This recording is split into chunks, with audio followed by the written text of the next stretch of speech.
I can control this from that, which means we can get an infinite...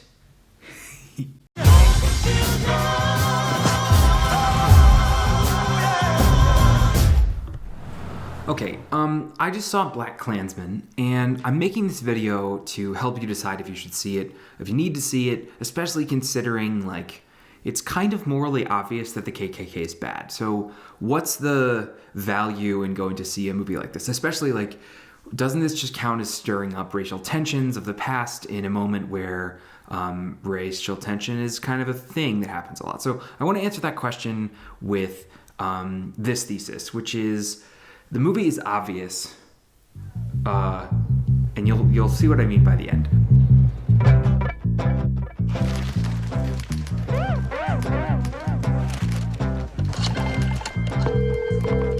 Hello, this is Ron Stallworth calling. Who am I speaking with? This is David Duke. Grand Wizard of the Ku Klux Klan. That David Duke?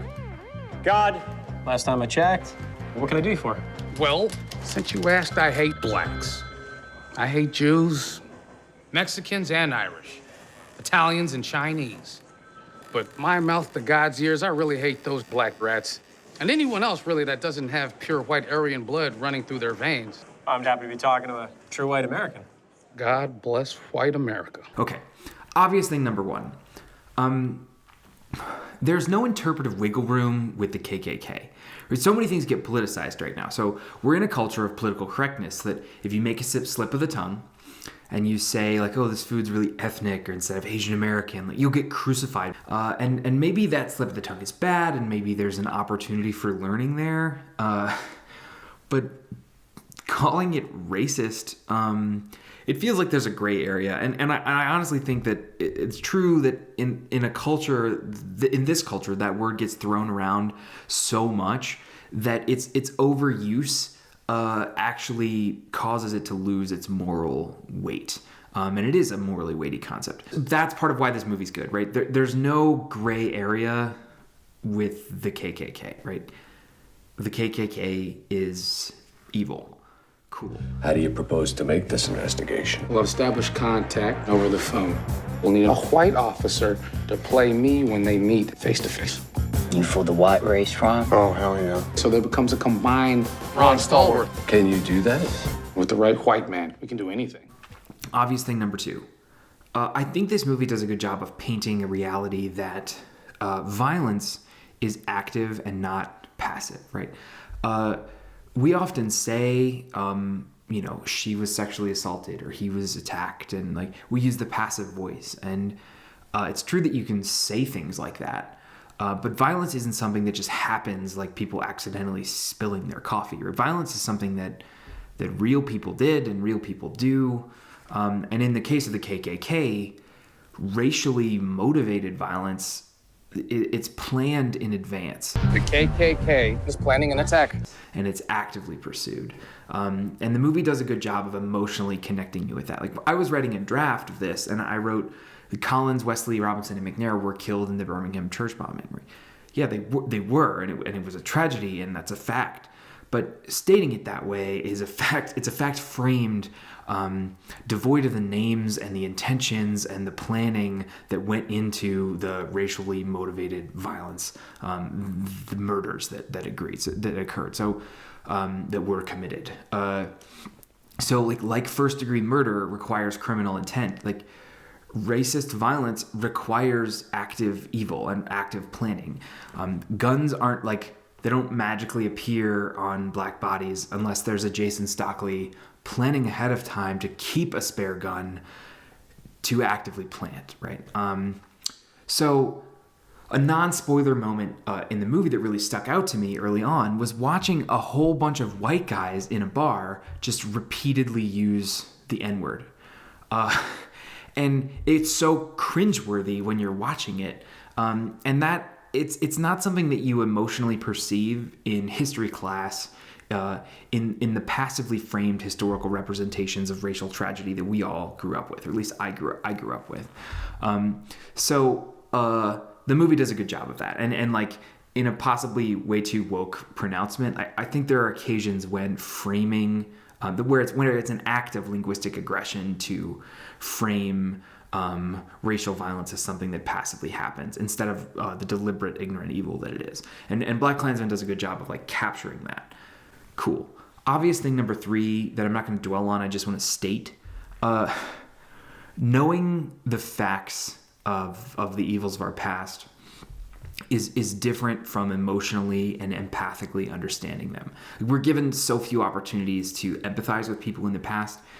I think we should take those opportunities when they're presented to us, especially when understanding those things emotionally gives us a greater degree of connection with people right now. Okay, cool. Finally, the movie does something that's not so obvious, or depending on who you ask, it's really obvious or not really obvious. And I think part of the main contribution of this movie, and why it's probably worth seeing, right, is that it forces us to reckon with the fact that we are products of our own history. You could sit around and you could make claims like, oh, everything in this movie is obvious, or obvious this, obvious that. But what the movie does that I didn't expect, and here, those of you who have seen it will hopefully recognize my restraint in like not spoiling this, and also don't spoil this. The movie makes the case emotionally and factually that the evil of our history is still present today. Independent of everything else that I've said up to this point, that in and of itself makes it worth seeing.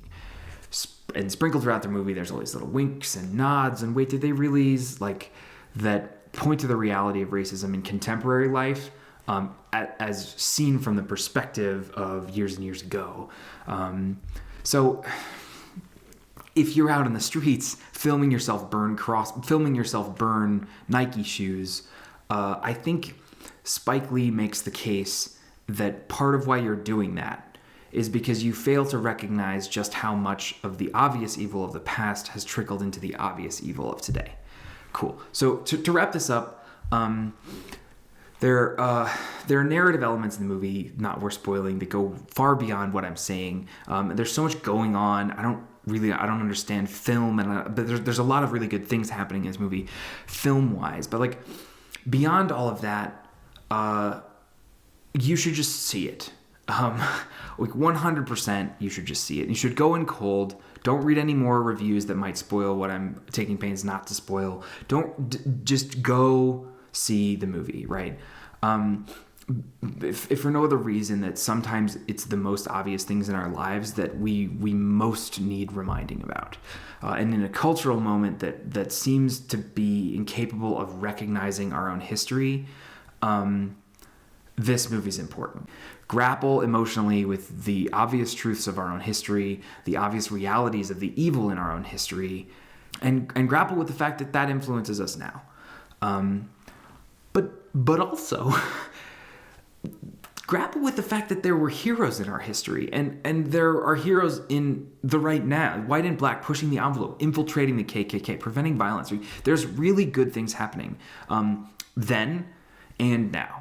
And I think that can get captured with the last thing that I want to say, which is I hope this movie can convince you of something else that's really obvious, which I know that if I say out loud, I'll offend some people, and people's hands will like magnetically move to the keyboards, like type anger. But I hope this movie can convince you that it makes no logical sense to say that all lives matter unless you're willing to say that Black Lives Matter. My name's Charlie. Go see this movie, and I look forward to talking to you in the next one. If I would have known this was a Klan meeting, I wouldn't have taken this mother. Find out Nike hires Colin Kaepernick for their Just Do It campaign. So I'm just going to do it. I'm going to burn all my Nikes. Been wearing nothing but Nikes for 37 years. And I'll never wear another goddamn pair as long as I live. Go yourselves. And Colin Kaepernick go himself too. Burn. Burn.